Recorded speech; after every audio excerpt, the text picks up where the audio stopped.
అక్షరాల మధ్య కథ ఏందో తెలుసుకోరా, అది అమ్మాలాగా దారి చూపే పుస్తకమేరా, అది అమ్మాలాగా దారి చూపే పుస్తకమేరా.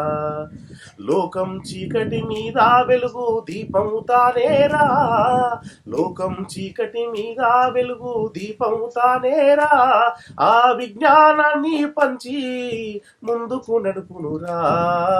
అక్షరాల మధ్య కథ తెలుసుకోరా, అది అమ్మాలాగా దారి చూపే పుస్తకమేరా, అది అమ్మాలాగా దారి చూపే పుస్తకమేరా.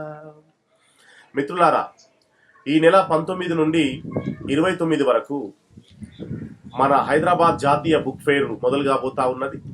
ఇక్కడ అనేక పుస్తక స్టాళ్ళు ఉంటాయి.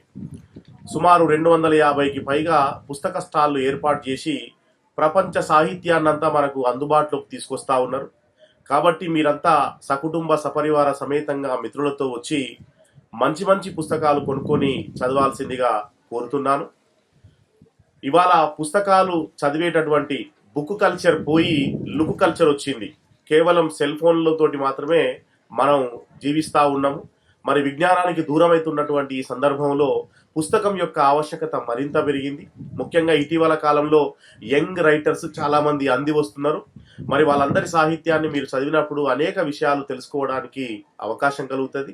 ఈ సమాజం ఎటువైపు నుండి ఎటు ప్రయాణిస్తుంది తెలియాలంటే మనకి ఉన్నటువంటి గొప్ప స్నేహితులు పుస్తకాలే అనేటటువంటి విషయాన్ని దృష్టిలో పెట్టుకొని తప్పకుండా మీరందరూ బుక్ ఫెయిర్కి రావాలని చెప్పేసి ఆహ్వానిస్తా ఉన్నాం. నేను కూడా బుక్ ఫెయిర్కి వస్తున్నా, తప్పకుండా అక్కడ కలుద్దాం. Thank you very much. Me doctor Pasnoori Ravinder, కేంద్ర సాహిత్య అకాడమీ యువ పురస్కార గ్రహీత. Thank you.